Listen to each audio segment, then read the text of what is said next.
সম্প্রতি বাংলাদেশ বিদ্যুৎ উন্নয়ন বোর্ড এক নিয়োগ বিজ্ঞপ্তি প্রকাশ করেছে। আমি বাংলাদেশ বিদ্যুৎ উন্নয়ন বোর্ডের সম্পূর্ণ নিয়োগ বিজ্ঞপ্তিটি আপনাদের সামনে উপস্থাপন করছি, ধৈর্য ধরে সঙ্গেই থাকবেন। এবং সেই সাথে একটি রিকোয়েস্ট করব, যারা নিয়মিত চাকরির আপডেট পেতে চান তারা অবশ্যই বিডি জবস অ্যালার্ট চ্যানেলের সঙ্গে থাকবেন। আশা করছি বাংলাদেশের সকল চাকরির আপডেট সবার আগে আপনি পেয়ে যাবেন। তো শুরু করছি বাংলাদেশ বিদ্যুৎ উন্নয়ন বোর্ডের নিয়োগ বিজ্ঞপ্তির ভিডিওটি। বাংলাদেশ বিদ্যুৎ উন্নয়ন বোর্ডের official web address www.bpdb.gov.bd।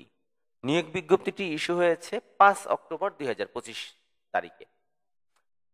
Bangladesh বিদ্যুৎ উন্নয়ন বোর্ডের অধীনে রাজস্ব খাতভুক্ত সহকারী প্রকৌশলী পদে ৪০ জন জনবল নিয়োগের নিমিত্তে একটি নিয়োগ বিজ্ঞপ্তি প্রকাশিত হয়েছে, যেটি অনলাইনের মাধ্যমে আবেদন আহ্বান করছে এবং তাদের অফিসিয়াল ওয়েব অ্যাড্রেস http:/bpdb.teletalk.com.bd এই ওয়েব লিঙ্কের মাধ্যমে আপনারা আবেদনটি সাবমিট করতে পারবেন। এখানে দেখা যাচ্ছে তড়িৎ গ্রুপে ২৪ জন জনবল নিয়োগ প্রদান করবে, যান্ত্রিকে ১২ জন জনবল নিয়োগ প্রদান করবে, সিভিলে ২ জন জনবল নিয়োগ প্রদান করবে এবং কম্পিউটারে ২ জন জনবল নিয়োগ প্রদান করবে।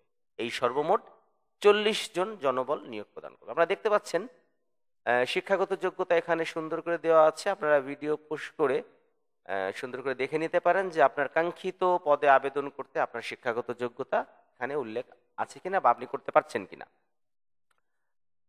তো আবেদনটির বিস্তারিত যে বিষয়টি সেটি হলো অনলাইনে আবেদন ভিত্তিক। যেহেতু আবেদনটি অনলাইন ভিত্তিক, সুতরাং আপনারা অবশ্যই ১৫/১০/২০২৫ খ্রিস্টাব্দ তারিখ সকাল ১০ ঘটিকা হতে অনলাইনে আবেদন শুরু হয়েছে এবং অনলাইনের আবেদনের শেষ তারিখ ৪ নভেম্বর ২০২৫ রাত ১১টা ৫৯ পর্যন্ত। আমি আবার বলছি, যেহেতু এটি অনলাইন ভিত্তিক, সুতরাং আপনারা যারা আবেদন করতে চান তারা অবশ্যই ৪ নভেম্বর ২০২৫ খ্রিস্টাব্দ তারিখের মধ্যে আবেদনটি সম্পূর্ণ করবেন।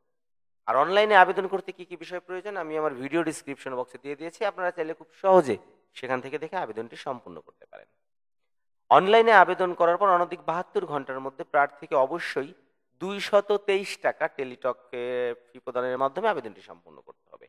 আর শুধুমাত্র যারা ক্ষুদ্র নৃগোষ্ঠী, শারীরিক প্রতিবন্ধী ও তৃতীয় লিঙ্গের প্রার্থী তাদের জন্য ৫৬ টাকা ধার্য করা হয়েছে। এছাড়াও অনলাইনে আবেদন করতে যদি কোনো প্রকার কোনো সমস্যা হয় তাহলে এখানে স্পষ্ট করে উল্লেখ করা আছে, আপনারা 1-to-1 টেলিটক মোবাইল থেকে 1-to-1 কল করে জানতে পারবেন। এছাড়া walljobs.query@teletalk.com.bd তে মেইল করা যেতে পারে। আশা করি বিষয়টি বুঝতে পেরেছেন যে বাংলাদেশ বিদ্যুৎ উন্নয়ন বোর্ড ৪০ জন জনবলের এক নিয়োগ বিজ্ঞপ্তি প্রকাশ করেছে। নিয়োগ বিজ্ঞপ্তিটি ইস্যু করেছেন মোহাম্মদ শাহরিয়ার হোসেন মজুমদার, পরিচালক, কর্মচারী পরিদপ্তর, বাংলাদেশ বিদ্যুৎ উন্নয়ন বোর্ড, ঢাকা। তো এই হলো বাংলাদেশ বিদ্যুৎ উন্নয়ন বোর্ডের নিয়োগ বিজ্ঞপ্তির ভিডিওটি। আশা করছি সবার ভালো লেগেছে। ধন্যবাদ বিডি জবস অ্যালার্টের সঙ্গে থাকার জন্য।